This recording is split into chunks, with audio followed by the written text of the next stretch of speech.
नमस्कार, आप देख रहे हैं बिहार उज्जवल न्यूज। मैं चेतन थिरानी। आइए देखते हैं आज की ताजा खबरें।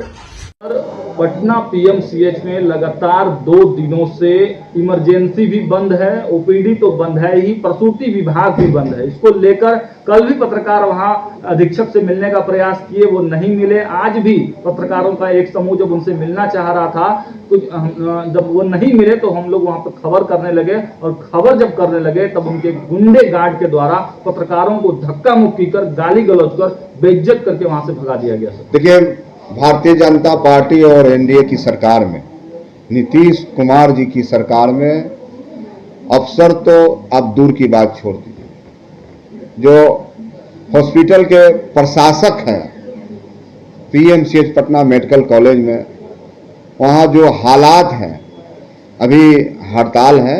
मानवीय संवेदना होना चाहिए डॉक्टरों को। डॉक्टर को भगवान माना जाता है, दूसरा भगवान माना जाता है, लेकिन जो व्यवहार है उनका, आज पीएमसीएच में आईएएस ठाकुर हैं, वो अपने आप को स्वास्थ्य मंत्री से कम नहीं समझते हैं।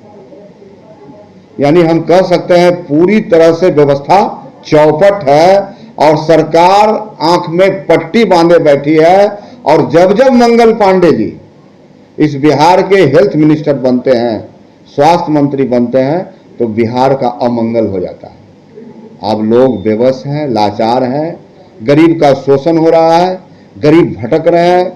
खासकर महिलाएं प्रस्तुति के लिए जो इमरजेंसी में जिनको दाखिल देना चाहिए, उनको इलाज करनी चाहिए, पूरी तरह से व्यवस्था पीएमसीएच की चौपट है। ऐसे लोगों पर कार्रवाई होनी चाहिए। मुख्यमंत्री जी अपना आंख की पट्टी उतारिए और गरीब जो बेबस है, लाचार है, बिलख रहा है, दर्द से बिलख रहा है, उसकी आंखों को आप पोछिए। राष्ट्रीय जनता दल जो गरीबों कमजोरों की आवाज है, माननीय नेता प्रतिपक्ष तेजस्वी प्रसाद यादव जी जब इस बिहार के हेल्थ मिनिस्टर थे, इनमें इतनी संवेदना थी कि रात के 2 बजे भी निकल पड़ते थे अस्पतालों में, उन गरीबों के पीछे, उन गरीबों को आंसू पोंछने का काम करते थे। लेकिन आज का जो स्वास्थ्य का व्यवस्था है पूरी तरह से चरमरा गया और खत्म हो गया है, और लोग भगवान भरोसे हैं। लेकिन राष्ट्रीय जनता दल इन मुद्दों को निश्चित रूप से सड़क से सदन तक लड़ेगा। जब पत्रकारों के अस्मिता के साथ जो खिलवाड़ किया गया पीएमसीएच के कैंपस में, उसके लिए राजद का क्या स्टैंड होगा? देखिए, अब तो लोकतंत्र रहा नहीं, पूरी तरह से व्यवस्था चौपट है। लोकतंत्र का चौथा खंभा, चौथा स्तंभ होता है मीडिया, पत्रकार भाई, और उनके साथ अमानवीय व्यवहार, धक्का देके उनको बाहर किया जा रहा है। इसका मतलब है उनको लोकतंत्र में विश्वास नहीं है, संवाद में विश्वास नहीं है। सरकार संवेदनहीन हो गई है, बहरी हो गई है, गूंगी हो गई है।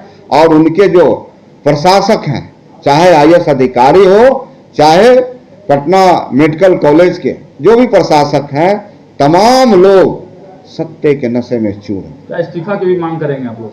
हम तो निश्चित, हम तो अधीक्षक या मंगल पांडे जी, सबके हेल्थ विभाग के बिहार के कस्टोडियन मंगल पांडे जी, मैंने तो कहा कि अमंगल हो जाता है उनके शपथ लेने के बाद ही उनको इस्तीफा दे देनी चाहिए, जो व्यवस्था चौपट हो गई बिहार की। सर, गाहे बगाहे हमेशा से पीएमसीएच के साथ कोई ना कोई मुद्दा, कोई ना कोई विवाद जुड़ा हुआ रहता है। देखिए, पीएमसीएच में आपको याद होगा जब माननीय नेता तेजस्वी जी हेल्थ मिनिस्टर थे, तो आप वहाँ का व्यवस्था आपने देखा होगा, परखा होगा। आज जो हालात है अस्पताल की, जो वहाँ डॉक्टर हैं या वहाँ जो दवा की व्यवस्था है, आप देखेंगे तो रोंगटे खड़ा हो जाएंगे। पूरी तरह से व्यवस्था चौपट। ऐसे ही तमाम खबरों के लिए आप सभी बने रहिए हमारे साथ और देखते रहिए बिहार उज्जवल न्यूज। अब तक हमारे यूट्यूब चैनल को सब्सक्राइब नहीं किया है तो जल्दी से सब्सक्राइब कर लीजिए। फेसबुक पेज को भी फॉलो कीजिए। वीडियो पसंद आए तो खूब लाइक कीजिए, शेयर कीजिए, कमेंट कीजिए। वीडियो देखने के लिए आप सभी का